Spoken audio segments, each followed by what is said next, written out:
College സമയം കഴിഞ്ഞപ്പോൾ കാവ്യയുടെ കണ്ണുകൾ വിവേകിനെ തിരയുകയായിരുന്നു. പെട്ടെന്ന് അവളുടെ സുഹൃത്ത് ബിന്ദു തോളിലൊന്ന് തട്ടിയപ്പോൾ കാവ്യ ഞെട്ടിപ്പോയി. അവൾ പതർച്ചയോടെ ബിന്ദുവിനെ നോക്കി. അവർ രണ്ടുപേരും തമ്മിലുള്ള പ്രണയത്തെക്കുറിച്ച് ബിന്ദുവിന് അറിയാമായിരുന്നു. പക്ഷേ തങ്ങൾ വിവാഹിതരായ കാര്യം കാവ്യ ഇതുവരെ അവളോട് പറഞ്ഞിട്ടില്ല. എന്താ, വിവേകിന് വേണ്ടിയുള്ള തിരച്ചിലാണോ? ബിന്ദു കുസൃതിയോട് ചോദിച്ചു. ഹാ, അവൻ എന്നും ഇവിടെ ഉണ്ടാവാറുള്ളതാണല്ലോ. ചുറ്റും ഒരിക്കൽ കൂടി നോക്കിക്കൊണ്ട് കാവ്യ ബസ് സ്റ്റോപ്പിലേക്ക് നടന്നു. ഇനി ഇന്ന് രാവിലെ അവൻ്റെ കൂടെ ലേറ്റായിട്ടാണല്ലോ വന്നത്. എവിടെയെങ്കിലും പോയിരുന്നോ? ബിന്ദു വീണ്ടും ചോദിച്ചു. ഏയ്, എങ്ങും പോയില്ല. രാവിലെ കുറച്ച് വയ്യാതിരുന്നത് കൊണ്ട് എഴുന്നേൽക്കാൻ വൈകി. അതുകൊണ്ട് വിവേക് എന്നെ ഇവിടെ കൊണ്ടുവിട്ടു, കാവ്യ മറുപടി പറഞ്ഞു. അതിനിടയിൽ അവൾ വിവേകിനെ ഫോണിൽ വിളിക്കാൻ ശ്രമിക്കുകയായിരുന്നു.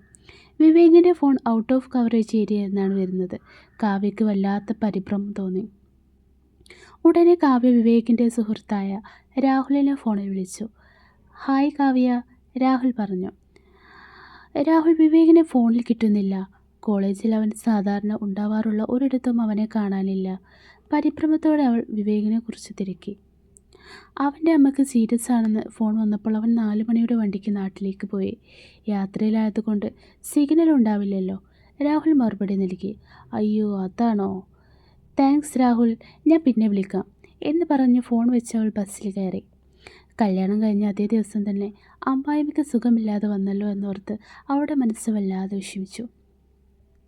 മനസ്സില്ലാ മനസ്സോടെ വിഷമത്തോടെ വീട്ടിലെത്തിയ കാവ്യ ഫ്രഷ് ആയതിനു ശേഷം തൻ്റെ താലിമാല പുറത്ത് കാണാത്ത വിധം പിന്നെ ഉപയോഗിച്ച് മറച്ചു വെച്ചു.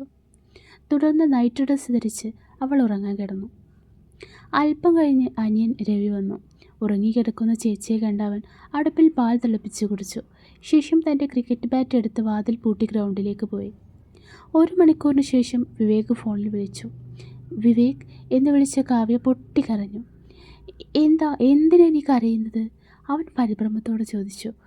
നമ്മൾ നല്ലൊരു മുഹൂർത്തത്തിലല്ലേ കല്യാണം കഴിച്ചത്. കല്യാണം കഴിഞ്ഞ അന്ന് തന്നെ അമ്മായിമ്മക്ക് സുഖമില്ലെന്ന് പറഞ്ഞ് നിനക്ക് ഫോൺ വരാൻ എന്താ കാരണം? കണ്ണെ തുടച്ചുകൊണ്ട് കാവ്യ ചോദിച്ചു. നീ സീരിയലുകൾ കണ്ട് കൂടുതൽ ചിന്തിച്ചു കൂടരുത്, അവൻ അവളെ സമാധാനിപ്പിച്ചു. ഹാവൂ, എനിക്കത്ര പേടിയായെന്നോ. ശരി, സന്തോഷകരമായൊരു യാത്ര ആശംസിക്കുന്നു, അവൾ പറഞ്ഞു. എനിക്കൊരു ഉമ്മ തരുമോ പൊന്നെ? അവൻ കൊഞ്ചലോട് ചോദിച്ചു. അവൾ ഫോണിലൂടെ അവന് ഉമ്മകൾ നൽകി. സിഗ്നൽ പോയതോടെ ഫോൺ കട്ടായി. കാവ്യ ആവേശത്തോടെ എഴുന്നേറ്റ് ആഹാരം പാചകം ചെയ്യാൻ തുടങ്ങി. വീട്ടിൽ മുട്ട ഇരിപ്പുണ്ടായിരുന്നത് കൊണ്ട് അവൾ മുട്ടക്കറി ഉണ്ടാക്കി. പുസ്തകങ്ങൾ എടുത്തു വെച്ച് പഠിക്കാനിരുന്നു. 1 മണിക്കൂർ കഴിഞ്ഞ് രവി ഗ്രൗണ്ടിൽ നിന്നും തിരിച്ചെത്തി. കുളി കഴിഞ്ഞു വന്ന് അവൻ ചോദിച്ചു. ചേച്ചി, നിനക്ക് വയ്യേ? നീ ഉറങ്ങുകയായിരുന്നോ? അതൊന്നുമില്ലടാ, ചെറിയൊരു തലവേദന. ഇപ്പോൾ മാറി. നമുക്ക് ആഹാരം കഴിച്ചാലോ? അവൾ ചോദിച്ചു. ശരി, കഴിക്കാം, അവൻ മറുപടി നൽകി. രണ്ടുപേരും ഒന്നിച്ച് ആഹാരം കഴിച്ചു. ചേച്ചി, അമ്മ ഉണ്ടാക്കുന്നതിനേക്കാൾ നന്നായിട്ടുണ്ട് ഈ കറി, രവി പറഞ്ഞു.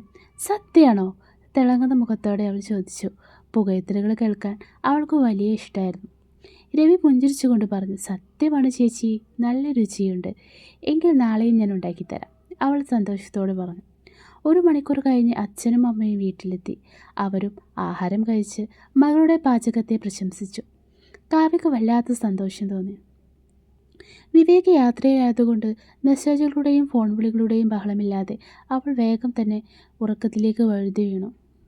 രാത്രി 11 മണിയോടെ വിവേക് വീട്ടിലെത്തി. താൻ എത്തിയ വിവരം അറിയിച്ചുകൊണ്ട് അവന് കാവ്യക്കൊരു മെസ്സേജ് അയച്ചു. അമ്മയെയും അനിയത്തിയെയും സ്നേഹത്തോടെ അഭിവാദ്യം ചെയ്ത ശേഷം വിവേക് കുളിക്കാനായി പോയി. അവൻ കുളിച്ചു വന്നപ്പോഴേക്കും അമ്മ ശ്യാമള ഭക്ഷണവുമായി കാത്തിരിക്കുന്നുണ്ടായിരുന്നു. വിവേക് ഭക്ഷണം കഴിച്ചുകൊണ്ടിരിക്കെ ശ്യാമള സാവധാനം പറഞ്ഞു. മോനെ, നമ്മുടെ രാഘവൻ നായർ അദ്ദേഹത്തിൻ്റെ മകളെ നിനക്ക് വിവാഹം കഴിപ്പിച്ചു തരാമെന്ന് പറയുന്നു. അവർക്ക് ഇഷ്ടം പോലെ സ്വത്തുണ്ട്. അവളെ ഏക മകളുമാണ്. നീ അവളെ കല്യാണം കഴിച്ചാൽ പിന്നെ ഒരു രാജാവിനെ പോലെ സുഖമായി ജീവിക്കാം. വേലക്കാരെ കൊണ്ട് പണിയെടുപ്പിച്ച് കാലിന്മേൽ കാൽ വെച്ച് വിശ്രമിക്കാം. നാളെ നിന്നെ അവർക്കൊന്ന് കാണണമെന്ന് പറഞ്ഞിട്ടുണ്ട്. അമ്മയുടെ വാക്കുകൾ കേട്ടതും വിവേകിൻ്റെ തൊണ്ടയിൽ നിന്ന് ചോറുള്ള താഴേക്ക് ഇറങ്ങിയില്ല. അവൻ വല്ലാത്ത അസ്വസ്ഥനായി. അമ്മേ, ഇപ്പോഴേ കല്യാണമോ? എനിക്ക് ശരിക്കുള്ളൊരു ജോലി പോലും ആയിട്ടില്ലല്ലോ, അവൻ മറുപടി പറഞ്ഞു. ഇഷ്ടപ്പെട്ടില്ലെങ്കിൽ അപ്പോൾ ആലോചിക്കാം. നിൻ്റെ ഈ പ്രായത്തിൽ നിൻ്റെ അച്ഛൻ 2 കുട്ടികളുടെ പിതാവായിരുന്നു. നീ ഇപ്പോഴും കൊച്ചുകുട്ടിയാണോ? അമ്മ ചോദിച്ചു. മനസ്സില്ലാ മനസ്സോടെ അല്പം ഭക്ഷണം കഴിച്ച് വിവേക് കിടക്കയിലേക്ക് പോയി. കാവ്യയെ ഓർക്കുമ്പോൾ അവൻ്റെ ശരീരത്തിലെ ഞരമ്പുകളെല്ലാം വലിഞ്ഞു മുറുകുന്നത് പോലെ തോന്നി.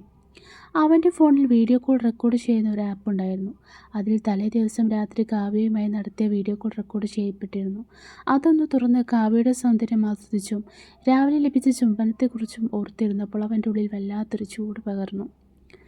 പിറ്റേന്ന് രാവിലെ രാഹുലിൻ്റെ ഫോൺ വിളിയാണ് വിവേകിനെ ഉറക്കത്തിൽ നിന്നും ഉണർത്തിയത്. "എങ്ങനെയുണ്ടടാ അമ്മയ്ക്ക്?" അവൻ ചോദിച്ചു. "എല്ലാം വെറും നാടകമായിരുന്നടാ. പെണ്ണുകാണൽ ചടങ്ങ് ഒഴിവാക്കാൻ വേണ്ടി അമ്മ ഇങ്ങനെ പ്ലാൻ ചെയ്തതാണ്. ഇന്ന് ഈ ചടങ്ങുകളൊക്കെ കഴിഞ്ഞ് രാത്രി തന്നെ ഞാൻ ബസ് കയറും. എൻ്റെ കാവ്യയെ ഓർത്താണ് എനിക്ക് വിഷമം. പാവം, അമ്മയ്ക്ക് ശരിക്കും സുഖമില്ലെന്ന് കരുതി ഇന്നലെ അവൾ എത്ര കരഞ്ഞെന്നോ." "അവളൊരു തങ്കമാണെടാ," രാഹുൽ പറഞ്ഞു. "അതെ, ഇന്നലെ വൈകുന്നേരം അവൾ എന്നെ വിളിച്ചിരുന്നു. നിൻ്റെ ഫോൺ കിട്ടുന്നില്ലെന്ന് പറഞ്ഞ്. അവൾ ആകെ പരിഭ്രമത്തിലായിരുന്നു. ഞാൻ അവളെ ഒരു വിധം സമാധാനിപ്പിച്ചു. നീ നാട്ടിലേക്ക് പോ എന്ന് വിവേക് പറഞ്ഞു. ശരിടാ, വന്നാലുടനെ നമുക്ക് കാണാം." വിവേക് സംഭാഷണം അവസാനിപ്പിച്ചു. ജിമ്മിൽ കൊണ്ടിരിക്കുകയായിരുന്ന വാസുദേവ് തൻ്റെ ഫോൺ മുഴങ്ങുന്നത് കേട്ട് വർക്കൗട്ട് നിർത്തി ഫോൺ എടുത്തു. 9 മണിക്ക് മീറ്റിംഗ് ഉണ്ട്, മധുകർ പറഞ്ഞു. "എവിടെയാണ്?" അവൻ ചോദിച്ചു. "ഗ്രാൻഡ് പാരഡൈസ് ഹോട്ടൽ, 1ാം നില, റൂം നമ്പർ 5. മധുകർ മറുപടി നൽകി. "അല്ല, ഇന്നലെ നിനക്ക് അയച്ചു തന്ന ആ പെൺകുട്ടിയുടെയും ആൺകുട്ടിയുടെയും വിവരങ്ങൾ നീ അന്വേഷിച്ചോ?" ദേവ് ചോദിച്ചു. "വിവരങ്ങൾ അയച്ചിട്ടുണ്ട്. ഇന്നെല്ലാം അറിയാൻ സാധിക്കും," മധുകർ പറഞ്ഞു. "നീ വൈകിപ്പിക്കുന്ന ഓരോ നിമിഷവും ആ പെൺകുട്ടിയുടെ ജീവിതം അപകടത്തിലാവുകയാണ്. എനിക്ക് മീറ്റിംഗ് ഉണ്ട്."